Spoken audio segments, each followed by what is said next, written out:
না, কিন্তু সেটার জন্য একজন ওএসডি কর্মকর্তা তার প্রতিকার চাওয়ার জন্য, যে ওনাকে অন্যায়ভাবে ওএসডি করা হয়েছে, প্রতিকার চাওয়ার জন্য উনি কিন্তু আদালতে যেতে পারেন, সেই সুযোগ কিন্তু রয়েছে। কারণ সেটার জন্য যেন মাহমুদুর রহমানের অফিসে যে গভীর রাতে বৈঠক করাটা দরকার নেই, বেগম খালেদা জিয়ার বাসভবনে গোপনে বৈঠক করারও দরকার নেই। মানে প্রকাশ্যে তো বেগম জিয়ার সঙ্গে বা যে কোনো ব্যক্তির সঙ্গেই দেখা করা, বৈঠক করার অধিকার নিশ্চয়ই তাদের আছে, কিন্তু বিষয়টা যখন লুকোচুরি হয়, বিষয়টা যখন গোপনে করার চেষ্টা করা হয়, বিএনপির একজন নেতা বলছেন বৈঠক হয়েছে, আরেকজন মহাসচিব বলছেন হয়নি, তখনই বোঝা যাচ্ছে যে কিছু একটা ঘটনা আছে। মানে সন্দেহেরটা বিষটা কিন্তু ওই জায়গায় তৈরি হয়, যেখানে কি তাহলে কিছু হয়েছিল। এবং এটি একটি ছোট ঘটনা, 5 জন বা 10 জন গিয়েছে, কিন্তু এটি কিন্তু একটি সিগন্যাল পরে জনপ্রশাসনের কর্মকর্তা কর্মচারীদের মধ্যে, কিন্তু এটি একটি নেতিবাচক প্রতিক্রিয়া তৈরি করে, প্রভাব পড়ে। আমরা একটু চাচ্ছি, আমাদের সাথে যোগ দিয়েছেন র্যাবের নির্বাহী ম্যাজিস্ট্রেট, উনি আজকে একটি, আমরা মাঝে মাঝে দেখি ভ্রাম্যমাণ আদালত তারা করেন, আজকে রাজধানীর আগারগাঁওয়ে একটি অবৈধ ক্লিনিক আর ডায়াগনস্টিক সেন্টারে তিনি অভিযান চালিয়েছেন, তার সাথে আমরা কথা বলবো। জনাব আনোয়ার পাশা, আপনাকে স্বাগত এবং অনেকক্ষণ আপনাকে বসে রাখার জন্য আমরা দুঃখিত। আপনি তো গত কয়েক বছর থেকে, আমরা জানি 6.5 বছর ধরে এই ধরনের অভিযান চালাচ্ছেন, ভুয়া চিকিৎসক এবং ভুয়া ডায়াগনস্টিক ক্লিনিককে আপনি জরিমানা করছেন, সেগুলি বন্ধ হয়ে যাচ্ছে। আসলে কি অবস্থা উন্নতি হয়েছে গত 6.5 বছরে?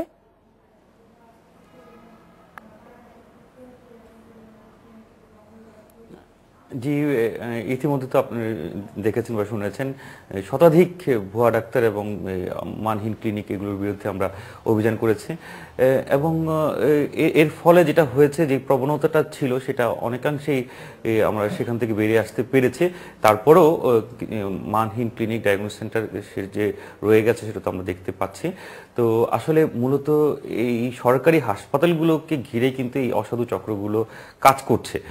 আমরা দেখেছি যে আগারগাঁও এখানে বেশ কিছু সরকারি হাসপাতাল আছে, তো সেখানে এটার আশেপাশে বা কাছাকাছি এই মানহীন ক্লিনিকগুলো বিভিন্ন সময় গড়ে উঠতে দেখেছি।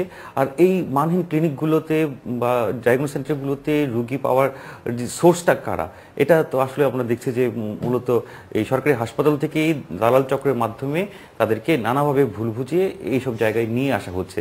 নিয়ে আসার পরে ভুয়া ডাক্তারের কাছে তারা নানা রকম টেস্টের অ্যাডভাইস করে, এবং এই টেস্টগুলো আসলে সত্যিকারের টেস্ট হয় না। আমরা কিছুদিন আগে, আবার 1 সপ্তাহ আগেও এরকম ব্লাড টেস্ট করার সময় আমরা হাতে নাতে ধরেছি, রিপোর্ট বের করেছে, অথচ রুগীর যে ব্লাডের স্লাইডটা বের করতে বলেছিলাম যে দেখান তো স্লাইডটা কোথায়, তখন তিনি আর স্লাইড দেখাতে পারেননি। আসলে লোক দেখানো এই মলমূত্র নেওয়া হয়, ব্লাড নেওয়া হয়, এগুলো বালতিতে ফেলে দেওয়া হয়, তাই এগুলো তারপর কম্পিউটার থেকে বের করে দেওয়া হয় এই রিপোর্ট, তাই এগুলো বালতি টেস্ট হিসাবে বেশ পরিচিত। তো এইভাবে যদি টেস্ট করার পরে তারপর এই টেস্টের রিপোর্টের উপর বেস করে ডাক্তার রুগী দেখেন, তাহলে তো সেটা সঠিকভাবে দেখা হয় না। আর এই সমস্ত মানহীন ক্লিনিকগুলো দেখা যায় যে ভুয়া ডাক্তারই টেস্ট অ্যাডভাইস করছে, এবং টেস্ট সঠিকভাবে না করে তারপর আবার ওষুধ দেওয়া হচ্ছে। প্রকারান্তরে দেখা যাচ্ছে সে কোনো চিকিৎসাই পাচ্ছে না। আর একটা বিষয় যেটা হচ্ছে, বিশেষ করে ঢাকায় যে বিষয়টা ঘটছে সেটা হচ্ছে, সারা বাংলাদেশ থেকে সাধারণত স্বল্প শিক্ষিত, দরিদ্র জনসাধারণ এখানে সরকারি হাসপাতালগুলোতে সাধারণত এসে থাকে। আসার পরে দেখা যায় বেশ চালাক চতুর যে গ্রামের লোক, রুগী সাধারণ, তারাও কিন্তু এখানে এসে অনেকটা বোকা হয়ে যায়। আর বড় বড় হাসপাতালে এসে কোথায় যাবে, কোন জায়গায় যাবে, এটা বুঝতে না পেরে বেশ অসহায় বোধ করে অনেক সময়। সেই সময় দেখা যায় এই দালাল চক্ররা তারা নানাভাবে তাদেরকে প্রতারিত করে এবং এই সমস্ত জায়গায় নিয়ে আসছে। তো এখন রুগী সাধারণভাবে যেহেতু বুঝতে পারছে না এইসব হাসপাতালে যে তারা কিভাবে চিকিৎসা সেবা নিবে, তাই হেল্প ডেস্ক বা গাইডলাইন যদি আমরা অধিকতর এই সার্ভিসটা দিতে পারি, তাহলে এই দালাল চক্রটা থেকে কিছুটা মুক্তি পেতে পারি। আর আরেকটা বিষয় সেটা হচ্ছে, এই দালাল চক্রের বিরুদ্ধে আসলে ব্যবস্থা গ্রহণ করার জন্যে ইফেক্টিভ আমাদের হাতে তেমন কোনো আইন নেই। এর ফলে এই দালালদের বিরুদ্ধে ব্যবস্থা গ্রহণ করাও অতটা সম্ভব হচ্ছে না।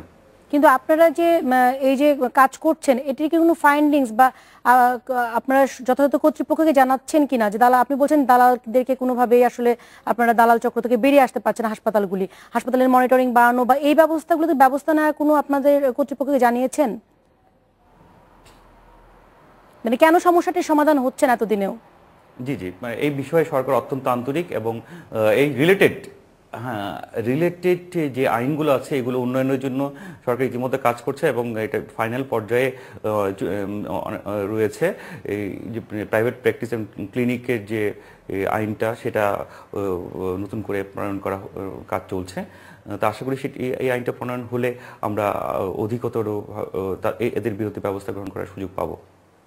হাসপাতালগুলোকে কেন্দ্র করে যে দালাল নেটওয়ার্ক গড়ে উঠছে, যে দালাল গোষ্ঠী গড়ে উঠছে, তারাই এই ধরনের ভুয়া হাসপাতালে রোগীকে পাঠায়, পরীক্ষা করায়। তাহলে সরকারি হাসপাতাল ঘিরে যে দালাল চক্র, যে অসাধু ব্যক্তিরা, তাদেরকে নিবৃত্ত করার জন্যে, তাদেরকে ধরার জন্যে কি ব্যবস্থা করেছে স্বাস্থ্য প্রশাসন কি করেছে, ওই হাসপাতালগুলোর কর্তৃপক্ষ কি করেছে? আপনারা তো হয়তো ভুয়া ডাক্তারকে ধরেন, ভুয়া ক্লিনিককে ধরেন, কিন্তু তার উৎস যেখান থেকে রুগী আসে, তাদের যদি সেই নেটওয়ার্ক যদি না ভেঙে দিতে পারেন, তাহলে তো আপনাদের অভিযান সফল হবে না।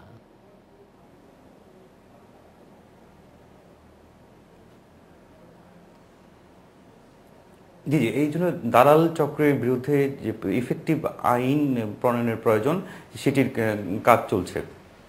আচ্ছা, আইনের দরকার নাই, দেশে প্রচলিত যে আইন আছে। এই দালাল চক্র মানে কি? সে একজন রোগীকে মানে ফুসলিয়ে তাকে প্ররোচিত করে, তাকে তার কাছ থেকে অন্যায়ভাবে পয়সা নিয়ে আর সে একটি ভুয়া হাসপাতালে পাঠাচ্ছে।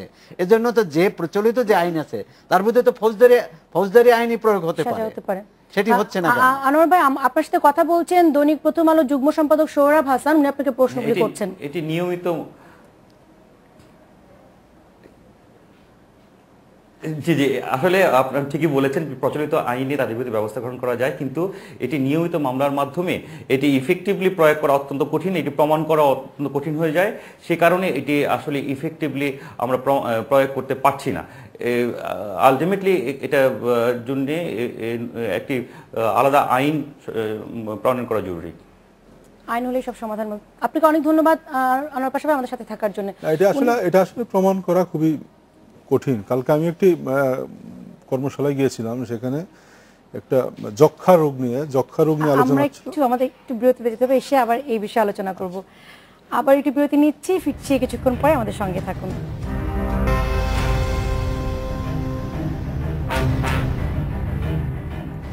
দেখছেন বাংলাদেশ এখন। আলোচনায় ছিলাম অবৈধ ডায়াগনস্টিক সেন্টার এবং চিকিৎসকদের ধরার যে অভিযান, সে বিষয়ে আমরা র্যাবের নির্বাহী ম্যাজিস্ট্রেটের কথা শুনছিলাম। আশিস দা, আপনি বলছিলেন যক্ষা হাসপাতালের কথা। হ্যাঁ, যক্ষা হাসপাতালে নিয়ে একটি গোল টেবিল হচ্ছিল পরশু। তো সেখানে গিয়ে শুনলাম আরেক চিত্র, যে যক্ষা হাসপাতালে একজন যক্ষা রোগী গেলেন, প্রথম ওনার চিকিৎসা হলো, এরপরে যক্ষা, এখন তার ওই দিন নাই যে যক্ষা হলে রক্ষা নেই, এখন যক্ষা মানে নিরাময় যোগ্য একটি রোগ, চিকিৎসা অনেক সহজ, কিন্তু এটা 6 মাস আপনাকে ওষুধ খেতে হবে নিয়মিত। সেই ওষুধ খাওয়ার জন্য ঢাকা শহরের 128টি সেন্টার আছে, যেখানে আপনি বিনামূল্যে ওষুধ পাবেন, গেলে বিনামূল্যে 6 মাসের ওষুধ পাবেন। কিন্তু যক্ষা হাসপাতাল থেকে যখন একজন রুগী বেরিয়ে যায়, তখন তাকে ওই ডট সেন্টারের ঠিকানাটা দেওয়া হয় না, কোনো ডাক্তার দেন না, তাকে দেন কোনো প্রাইভেট হসপিটাল ঠিকানা বা তার চেম্বারের ঠিকানা।